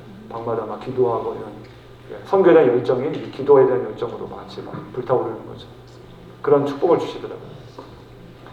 선교를 가다 보니까 교회 내부의 열매들이 있는데 어떤 내부의 열매들이냐면 방금 말씀드린 것도 내부적인 열매라고 말할 수 있고요. 전도팀들이 많이 구성됐어요. 수요 지역 전도팀이 구성됐습니다. 성도분들이 해외에 나가서 복음을 전하다 보니까 여기서는 왜 못하느냐. 우리가 가서만 복음을 전해야 되느냐. 여기서도 복음을 전해야 된다 그러면서 수요 지역 전도팀을 이제 구성을 해서 수요일마다 나갑니다. 근데 어떻게 나가느냐. 가가호 방문해요. 저희는 팬데믹 때도 수요 지역 전도팀이 가가호 방문했어요. 팬데믹 때도. 안 열어줄 것 같았는데 열어주더라고요. 백인들은 안 열어줘요. 근데 이제 인도 사람들 뭐 이런 사람들 열어주더라고요. 그래서 이게 뭐냐면 저희 그 트라이밸리 지역에 저희 수요 전도팀이 방문했던 집을 점으로 찍은 겁니다. 이 트라이밸리 지역에 몇 개가 있느냐 인구 조사에 따르면 하우징 유닛이 12만 6천 개가 있어요. 트라이밸리 지역에 집 개수가 12만 6천 개가 있습니다. 근데 저희 수요 전도팀이 방문한 집이 몇 개냐? 12,800개. 지금까지. 10%. 아직 멀었죠? 그렇죠? 추수할 것은 많은데 일꾼이 적어요. 이게 목표라고 해서 100% 될 때까지. 방문했던 곳 또 가야 되겠죠. 없었던 집도 있고 안 열어준 곳도 있으니까 또 가겠죠. 그렇죠? 계속 매주마다 계속 가가고 방문하고 있습니다. 그렇죠? 그리고 샌프란시스코 거리 전도팀 모토가 이거예요. 이거 제가 정한 거 아닙니다. 이 전도팀에서 정한 거예요. 1년에 한 번 목장 모임은 거리 전도로. 여기로 말하면 1년에 한 번 구역 모임은 거리 전도로. 샌프란시스코 나가서 그러니까 모든 성도분들이 1년에 한 번씩은 거리 전도를 하는 거예요. 그래서 이렇게 샌프란시스코 유니언 스퀘어 가가지고 피켓 들고 찬양하고 복음 전도제 나눠주고 전도를 합니다. 근데 이때 처음 참석하신 분들이 계세요. 처음에 갈 때는 겁나죠, 두렵죠, 한 번도 안 해봤는데 이거를 왜 하느냐, 창피하게 뭐 이러는데 갔다 와서 다 변해요. 이런 거구나 경험하고 오죠. 캠퍼스 전도팀, 저희 교회에서 가장 제일 가까운 교회 그 캠퍼스가 UC 버클리가 있는데 거기에 가서 매주 수요일하고 토요일마다 작년부터 시작됐어요. 그래서 아직은 적은데 계속해서 지금 기도 중에 있고 전도를 하고 있습니다. 그리고 토요일 날 샌프란시스코 노숙자 전도팀. 샌프란시스코에 노숙자들이 많습니다. 여러분 뉴스 보셔서 아시겠죠? 아시죠? 홈리스들이 굉장히 많은 거. 그들에게 가서 이제 복음을 전합니다. 요 하는 교회가 있어요. 전문적으로 하는 교회가 있는데 그 교회는 이제 뭐 햄버거 같은 거 나눠주고 뭐 잠바도 나눠주고 하는데 저희 교회는 가서 복음을 전해요. 저희 교회가 담당하는 분. 그래서 가서 복음 전하고 매주마다 그럽니다. 매주마다. 이렇게 하다 보니까 펀잡 공동체가 결성됐어요. 저희 교회 안에 복음을 전하다 보니까 인도 분들이 많다고 그랬잖아요. 이분들이 영접하시는 분들이 교회를 나오기 시작했어요. 이분들 그래서 한 10여 많았을 때는 한 15명 정도까지가 됐었어요. 여기 담당하시는 인도 그 목사님이 계셨는데 본인은 목사라고 그러는데 우리가 정확히 따져볼 수는 없고 인도에서 목사였었다고 그러더라고요. 뭐 어떤 목사인지는 모르겠어요. 근데 지금은 미국에 와서 식당 일을 하시는데 그분 중심으로 한 15명 정도가 모였었는데 이분이 이제 스트로크에 걸리셔가지고 지금은 약간 와야 되는 상태입니다. 그래도 매주마다 한 서너 명 정도씩은 이렇게 나오고 있어요. 만날 때는 15명 정도 모였었고 전도돼서 나와서 공동체가 결성이 됐습니다. 그리고 한 달 선교사 훈련이 있는데 인도에서 합니다. 한 달 동안 훈련받기 쉽지 않죠. 직장인들이 선교사 훈련을 받은 저희 교회 성도분들이 저 포함해서 23명 현재까지 23명이 한 달 동안 가서 선교사 훈련을 받고 계속해서 이제 선교를 가고 있습니다. 그리고 4호 선교사로 김경희 선교사 미얀마, 그다음에 5호 선교사로 재작년에 태국 북부 치앙마이 미전도 종족이 많거든요. 그리고 작년에 6호 선교사 인도 델리로 파송했고, 그다음에 올 6월 달에 7호 선교사 태국 남부 무슬림 대상으로 지금 파송 예정이고 내년도에 터키로 한 가정이 더 파송될 예정입니다. 그 외에도 선교사로 나가고 싶어 하시는 분들이 조금 있어요. 마음에 두고 있는데 아직 결단을 못 내리신 분들이 있는데 다 저희 교회 분들이세요. 중간에 이석헌 선교사님만 빼고 나머지 분들은 다 저희 교회 교인입니다. 교인들이 이제 선교사로 장기 선교사로 이제 작정해서 나가고 있습니다. 선교에 대한 열정이 다음 세대로 이어지고 있어요. 아까 말씀드렸었죠. 우리 아이들도 막 선교 나가려고 하고 있고 이렇게 또 열심을 내고 있습니다. 자, 결론 말씀드리겠습니다. 마지막입니다. 우리가 이 선교를 지교회가 주도하는 총체적 협력 선교라고 그래요. 그러니까 우리만 하는 것이 아니라 우리와 선교사님과 파송단체와 현지교회가 협력해서 미전도 종족을 선교하는 것인데 이게 이제 그 이름을 갖다가 지교회가 주도하는 총체적 협력 선교라고 하는데 이 지교회가 주도하는 총체적 협력 선교, 미전도 종족 교회 개척 선교는 워킹한다라고 하는 거예요. 안 되는 게 아니라 되고 있다라고 하는 건데 이거를 우리가 하고 있으니까 우리가 자랑하면은 이거는 뭐 객관적이지 않잖아요, 좀. 그렇죠? 우리가 하고 있으면서 우리가 잘하고 있습니다 이렇게 말하면 객관적이지 않잖아요. 제3자의 평가를 받아야 되는데 존 키라고 하는 선교사님이 계세요. 존 키. 이분이 누구냐면 한국 선교사님이세요.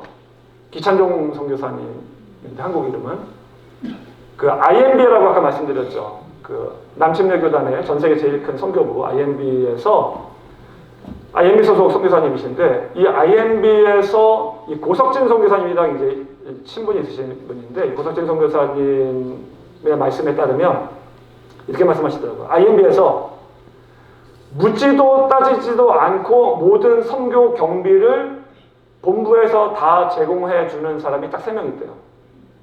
IMB 총재, IMB 부총재, 기찬종, 존키 인정해 준다는 얘기죠. 이분이 이 교회 개척 선교 사역을 열심히 하시는 분입니다. 이분이 저희 교회에 오셨었어요. 재작년인가 작년인가 오셔서 세미나를 해주셨는데 저희 교회가 하고 있는 선교를 딱 보시더니만 99% IMB 선교와 똑같고 이 선교가 제대로 된 선교다라고 확증을 해주시더라고요. 그래서 기찬용 선교사님 그전에는 몰랐었어요. 근데 우리 교회가 하고 있는 교회 개척 선교와 정말 이게 맞다라고 하는 거를 알고서 우리 선교사님들도 같이 협력하기 시작했어요. 이 고석진 선교사님도 마찬가지입니다. 고석진 선교사님이 저희 교회 인근에 있는 교회 담임으로 오셨는데 이분이 저희 교회 선교를 딱 듣고 나서 이게 맞다. 이게 제대로 하고 있는 것이겠다. 이분도 IMB 출신인데 말씀을 해주시더라고요. 그래서 제가 저희 교회 자랑하는 게 아니라 제 3자가 그렇게 평가를 해주셨다라고 하는 것입니다. 가장 앞서가고 있는 IMB 선교단체에서 하는 얘기입니다. 저희 교회가 가능했다면 어느 교회도 가능합니다. 어느 교회도 가능합니다. 우리의 목표는 전 세계에 남아있는 미전도 종족입니다. 주님이 그토록 가기를 원하셨던 그 동네, 그 마을, 그 민족, 주님은 우리를 그것으로 파송하고 계십니다. 그것이 복음화될 그날까지, 복음화되는 그날까지. 한국에는 교회가 많아요.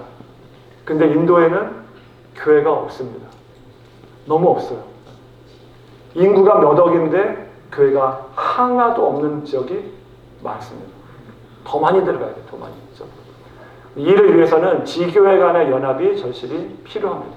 한 교회만 가지고 안 돼요. 여러 교회가 연합해서 이 일들을 할 때 세계 복음화가 이루어질 줄 믿습니다. 자, 여기까지입니다. 혹시 질문 있으신가요? 혹시 질문 있으신가요?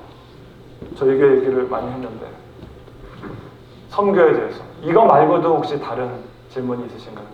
선교 전반에 대해서 그동안 궁금하셨던 거 있으시나요?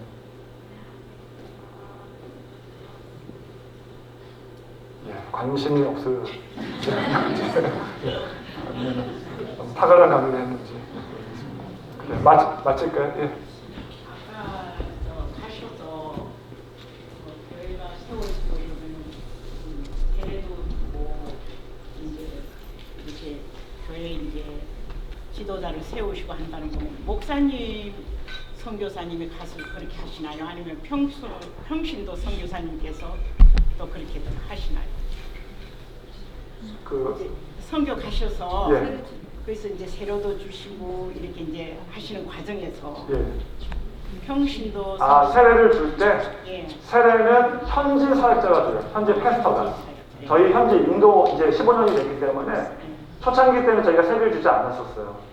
근데 가다 보니까 이게 중요하다라고 하는 것을 깨닫고 나서 이제 세례를 주기 시작했는데 그때는 우리랑 교리가 다른 것들이 있잖아요. 평신도들은 못 주게 돼 있잖아요. 우리 한국 그렇죠? 근데 거기는 선교지이기 때문에 그래서 현지인들이 직접 줄 수 있도록 합니다. 현지 패스터들이 줘요. 같은 교단이시나요? 아니면 인도 총회는 아직 교단이 딱 정해져 있지는 않아요. 그러니까 뭐 장로교다, 침례교다 이렇게 정해져 있지는 않는데 이제 같이 협력하고 있는 대부분의 교회들은 장로교회 분들이 많아요. 근데 아까부터 보실 것처럼 침례교 목사님들도 같이 오셔서 사역을 하고 있고 또 한국에서는 성교교라든지 나사렛 교단 목사님들도 오셔서 하고 있기 때문에 인도 총회 자체는 지금 뭐 이 장로교다, 뭐 침례교다 이렇게 딱 정해져 있지는 않았습니다. 그러니까 자체적인 내교가 있긴 있어요. 예. 그 현지 목사를 두시잖아요. 예. 거기에 뭐 그러면 그 재정 같은 거는 어떻게 해서 그 현지 목사를 예. 재정은 저희가 갭이라고 하는 선교단체예요. 저희가 그래서 갭으로 후원을 해주시면은 저희가 이렇게 후원을 할 수가 있습니다. 그래서 저희가 이제 선교지에 우리가 재정 후원을 하거든요. 여러 가지가 쓰여요. 그러니까 저희가 사역하는 것은 아까 자립하는 교회를 만든다고 그랬잖아요. 인도 교회들은 다 자립을 목적으로 합니다. 그래서 우리가 교회 개척 선교를 가게 되면 헌금을 걷는다고 그랬잖아요. 성도분들이 처음 갔었을 때 아니 이렇게 가난한데 헌금을 걷어야 되겠습니까? 이거는 성경을 모르시는 분이에요. 그리고 그분들을 몰라서 하는 얘기인데 성경에 분명히 하나님께 헌금하라고 그랬잖아요. 아무리 가난하더라도 헌금을 하라고 그랬잖아요. 그렇죠? 헌금을 합니다. 이분들은 기독교가 아니더라도 힌두교를 믿고 있더라도 자신들의 믿고 있었던 신전 뭐 이런 데 가면은 헌금을 해요. 쌀 하나라도 가져가서 뭔가를 합니다. 이게 그들의 풍습이에요. 종교심이 있는 사람들은 다 그렇게 합니다. 근데 우리는 너무 가난하니까 어떻게 헌금을 걷어요? 우리가 도와준 거야지 이러는데 아니에요. 걷게끔 해야 돼요. 내시게끔 해야 돼요. 그래서 그분들이 내는 것 가지고 그 가정교회의 리더가 생활할 수 있도록 합니다. 자립은 되도록 하는 거죠. 그런데 우리가 돕는 건 뭐냐면 이분들이 저희의 목적은 또 다른 교회를 개척하는 거라고 그랬잖아요. 그리고 선교하는 거라고 그랬잖아요. 열심히 복음 전하는 건데 갈 때 경비들이 필요해요. 이 경비는 자체 중단이 안 돼요. 그래서 저희 교회들이 돕는 것이 이제 그 경비를 돕고 또 아까 이제 그 훈련들이 있다고 그랬잖아요. 5day 합숙 훈련, 또 원먼 트레이닝 훈련들이 있다고 그랬잖아요. 이럴 때 경비가 들어가요. 이런 것들을 이제 후원교회들이 이제 돕고 있고 또 1년 동안의 바이블 스쿨이 있는데 이것도 합숙 훈련이거든요. 그 경비들을 우리가 또 지금 보조하고 있고 총회로 모여요. 전체 주책임 사역자들이 지금 많아져가지고 주책임 사역자들이 전국에서 1년에 3번 정도 모이는데 그런 경비들을 갖다가 들어가고 또 이제 교회도 세워요. 조그마한 교회, 건물 교회를 어느 정도 인원이 모아지면 로컬 교회를 세우게 되는데 거기에 대한 건축 헌금도 저희가 지원을 하고 있고 그런 식으로 이제 재정이 들어갑니다. 그래서 만약에 후원을 만약에 하나님께서 그 마음을 주시면은 제가 김천 목사님께 말씀을 드릴 테니까 그 후원 계좌로 해주시면은 너무나 큰 도움이 될 것 같습니다. 또 혹시 아까 그 선교 팀이 갈 때 4명 단위로 간다 그랬잖아요. 예. 그러면 현지 사역자가 있고 운전사가 있고 예. 그다음 통역하는 사람이 있다 그랬는데 예. 그러면 그 4분 팀이 전도를 할 때에 그 통역사가 늘 같이 이렇게 하는 거예요? 늘 아니면 같이 합니다. 왜냐면은 현지인들은 영어를 못하니까 저희는 영어를 하고 이 통역하는 사람은 영어에서 현지어로, 영어에서 힌디어로, 또는 영어에서 펀자버로, 또는 남부 같은 데는 영어에서 뭐 그 지방 언어로. 인도의 공식 언어가 많아요. 공식 언어가 힌디어, 영어, 그다음에 또 여러 가지가 있거든요. 그래서 힌디어를 못하는 사람들도 있어요. 영어는 공식 언어이기 때문에 영어 하시는 우리 사역자들은 최고 사역자들, 주책임 사역자들은 영어를 어느 정도 해요. 그래서 그분들이 다 통역을 합니다. 그래서 항상 가치가 다르죠. 근데 영어를 막 못해도 상관이 없어요. 왜냐하면은 그 레퍼토리가 똑같거든요, 거의.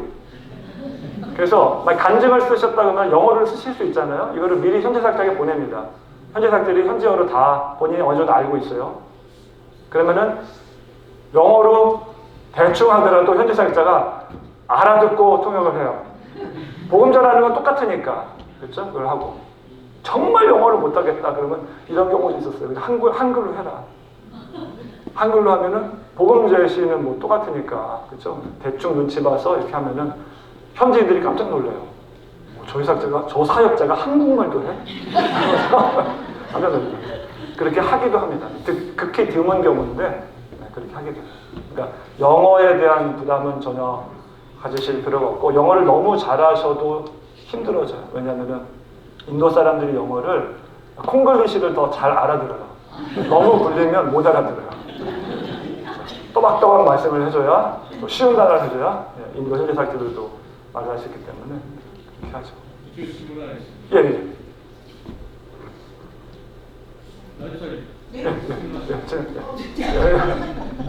아니, 2가지 질문인데요. 가시게 되면 기간은 얼마 정도 계시는지 궁금하고요. 또 보통 선교의 그 대체적으로 제가 듣는 그 선교 일은 많은 선물과 지금 뭐 이렇게 뭐 가서 현지에 가서 도움도 주고 그렇게 해서 정말 그 예수님을 모르는 분들을 이렇게 모이는데 그런 큰 역할 이렇게 그런 계기를 만들었는데 그러면은 목사님 교회에는 현지에 가셔가지고 그분들하고 그 다가가는 거를 어떤 스타일로 다가가시는 거예요? 초창기 때 2010년도에는 저희가 노방에 그냥 들어갔어요. 노방에 들어가서 마을 사람들 그냥 모이라 하면 많이 모였었습니다. 근데 지금 모디 정권이 2014년도인가 들어오면서부터 이 모디 정권이 강경 힌두 정권이에요. 그래서 기독교에 대한 굉장한 반감을 가지고 있습니다. 지금 그렇게 하면은 신고돼서 잡혀가요. 좀 위험할 수 있습니다. 그래서 지금은 어떻게 하냐면은 들어가기 전에 이제 며칠부터 며칠까지 갑니다. 저희가 한 2주 정도 가는데, 그러니까 현지에서 머무르는 거는 한 9일 정도 돼요. 전체 여기 출발부터 도착까지는 한 2주 정도가 되고 가는데 시간이 걸리니까, 그렇죠? 그러니까 현지에서 있는 것은 한 9일 정도, 8일에서 9일 정도 있습니다. 근데 그때 이제 어떻게 하느냐 하면은 그 기간 동안에 우리 현지 사역자들이 미리 모임을 준비해놔요. 그 준비를 어떻게 하냐면은 자기 친구의 안 믿는 누나에게 연락을 해서 그 누나 주변 마을 사람들, 이웃 사람들을 모아달라. 미국에서 귀한 손님들이 오시는데 귀한 말씀을 전한다 그러니까 외국에서 오니까 저희가 가면요 백인이에요, 백인.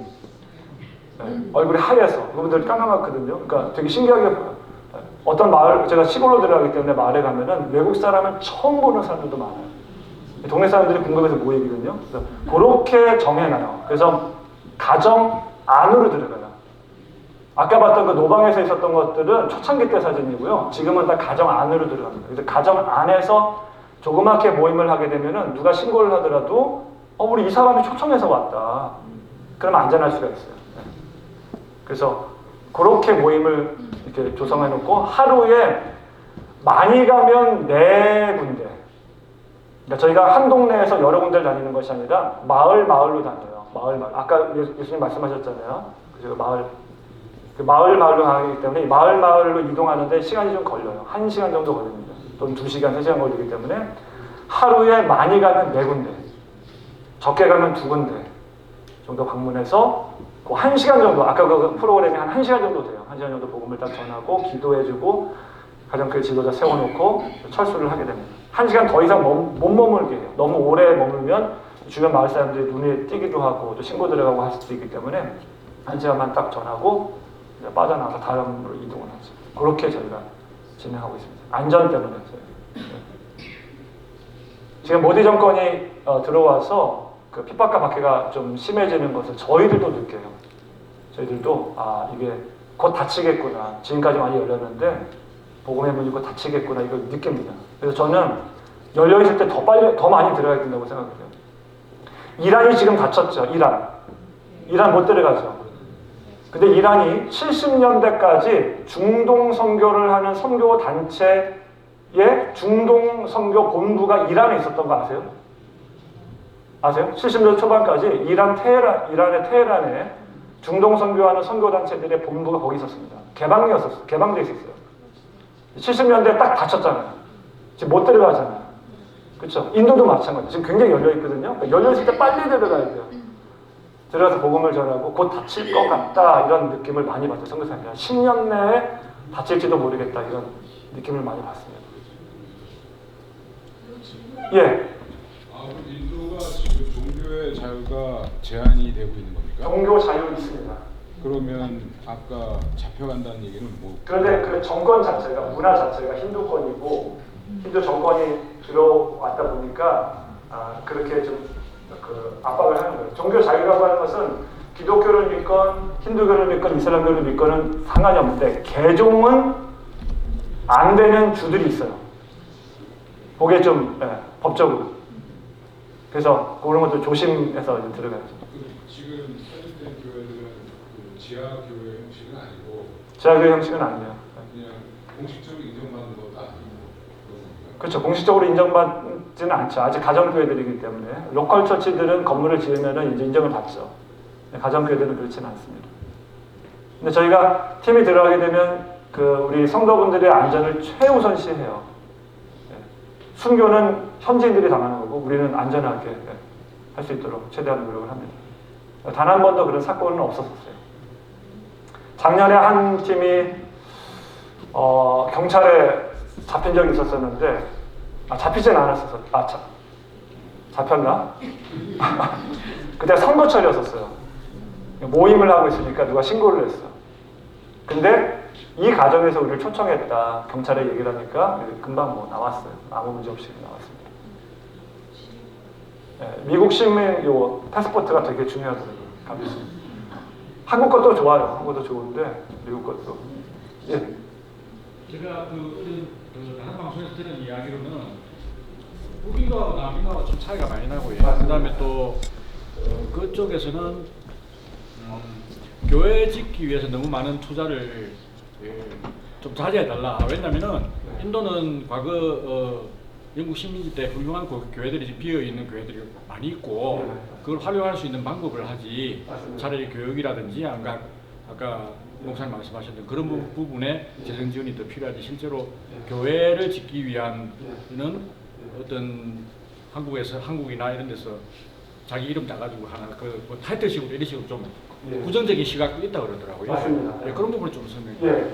그 인도 남부가 기독교 복음화율이 많죠. 그쪽 지역은 그런 현상들이 있어요. 그래서 거기는 저희는 아까도 말씀드렸던 것처럼 그래서 저희가 북인도를 가는 거고요. 북인도는 교회가 거의 없습니다.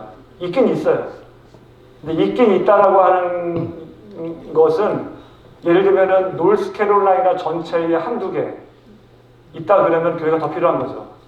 그렇죠? 그 정도 땅덩어리가 넓고 인구가 많은 거죠. 북인도는 그게 적고요. 그래서 저희가 하는 사역은 교회 개척 선교라고 하는데 아까도 말씀드렸던 것처럼 교회 건물 짓는 사역이 아니에요. 건물 짓는 건 제일 마지막에 하는 일입니다. 필요해서, 정말 필요해서. 그래서 아까도 말씀드렸던 것처럼 저희 교회가 하는 교회 개척 선교는 이 교회는 가정교회를 가르쳐요. 모임이 교회잖아요. 여러분 잘 배우셨잖아요. 건물이 교회가 아니죠. 모임이 건교회예요. 그래서 그 모임, 그 교회를 만들어 놓고 오는 게 우리들의 목적이지 건물 짓는 게 목적이 아닙니다. 예. 실제로 그래서 잘 지적하셨는데 서양 사람들이 많이 들어갔었어요. 인도를. 영국 식민지로 있었잖아요. 정말 많은 사람들이 들어갔는데 실패했던 이유가 기존의 서양 단체들이 돈 가지고 선교를 해서 그래요. 그래서 돈 주면 믿는 척해요. 근데 지원을 딱 끊으면 다시 힌두교로 돌아가. 그래서 아까 제가 말씀드렸잖아요. 저희가 가서 돈 절대 안 주는 이유가 그래서 그런 거예요. 돈 가지고 하는 거예요. 자립은 니네들 몫이야.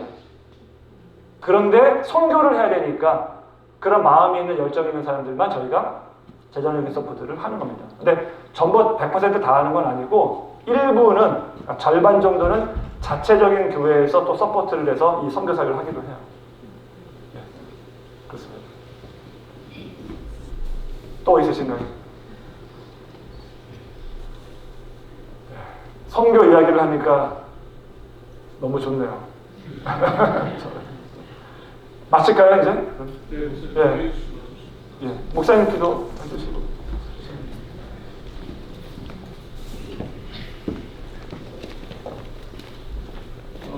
이 시간 저희가 함께 잠깐 합심 기도하면 좋을 것 같습니다. 우리 목사님 교회에서 귀한 선교 사역 지금 해주고 계시는데 이 사역에 하나님께서 은혜를 주시고 그래서 미전도 종족 사역에 하나님께서 더 많은 교회들 또 많은 관심자들이 참여하여서 이 사역이 정말 우리 주님께서 마지막 때에 정말 바라고 원하시는 사역인데 많은 교회들이 참여할 수 있도록 또 교회가 힘을 내서 이 사역 잘 감당할 수 있도록 해서 함께 좀 기도해 주시고요. 그리고 제가 마침 기도하도록 하겠습니다. 기도하겠습니다. 하나님 아버지 감사합니다. 주님께서도 은혜 주셔서 정말 마지막 세대에 주님 비전운동을 향하여서 나가는 이 귀하고 거룩하신 부르심 앞에 또 마라나타 비전교회 우리 강대희 목사님 하나님 또 이 사역에 헌신하시고 온 교회가 함께 힘을 모아서 이 사역 감당하고 있사오니 주여 감사합니다. 주님께서 하나님 마지막 때에 정말 영광 받으시기를 원하시는 이 귀한 사역 앞에 아름답게 헌신한 이 교회를 주님 축복하시고 이 사역 가운데 우리 주님의 선하신 역사들이 날마다 나타나고 더 많은 헌신자들을 통해서 정말 하나님 아직도 복음을 듣지 못한 그 세대와 하나님 그 종족과 그 민족들에게 하나님 아버지 주의 복음이 힘있게 증거되고 나타날 수 있도록 주께서 도우시고 모든 현신자들을 통해서 하나님 이 사역이 더욱더 힘을 받을 수 있도록 주연을 내어 주시기 원합니다. 많은 교회들 또 많은 믿음의 우리 형제자매들이 하나님 협력하게 하시고 많은 후원과 격려가 이 사역 가운데 하나님 할 수 있도록 주께서 도우시고 그를 내어 주시길 주님 간절히 원합니다. 목사님 이 사역 감당하는 부정함이 없도록 주께서 늘 영육간의 강건함을 더해 주시고 온 교회가 하나님 정말 주님 앞에 아름답게 정말 헌신하여서 주의 거룩하신 것을 드러내는 귀한 사역이 될 수 있도록 주의 축복하시고 그를 내어 주시길 주님 간절히 원합니다.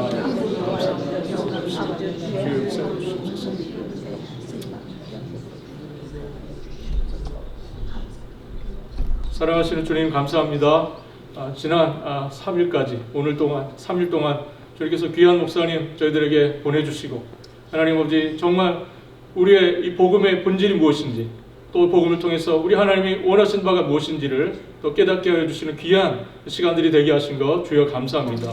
성경의 주제가 되신 우리 주 예수 그리스도의 죽음과 하나님 그의 부활을 저희가 기억하며 그 가운데 받은 은혜를 저희가 땅끝까지 이르러 증인되어지는 이 귀한 부르심 앞에 저희가 아름답게 헌신할 수 있도록 주여 도우시고 온 교회가 이 부르심 앞에 아름답게 헌신할 수 있도록 주여 은혜를 더하여 주시기를 주여 간절히 원합니다. 하나님 또 사랑하시는 목사님 교회에서 하나님 아버지 계속해서 하나님 이 열정과 마음을 가지고 미조동족 사역을 향해서 헌신하고 있사오니 주께서 기억하여 주시고 이 사역 가운데 우리 하나님이 날마다 은혜를 더하여 주시고 이 사역을 지탱해 계속해 나가는데 부족함이 없도록 늘 성령께서 도우시고 은혜를 더하여 주시기를 주님 간절히 원합니다.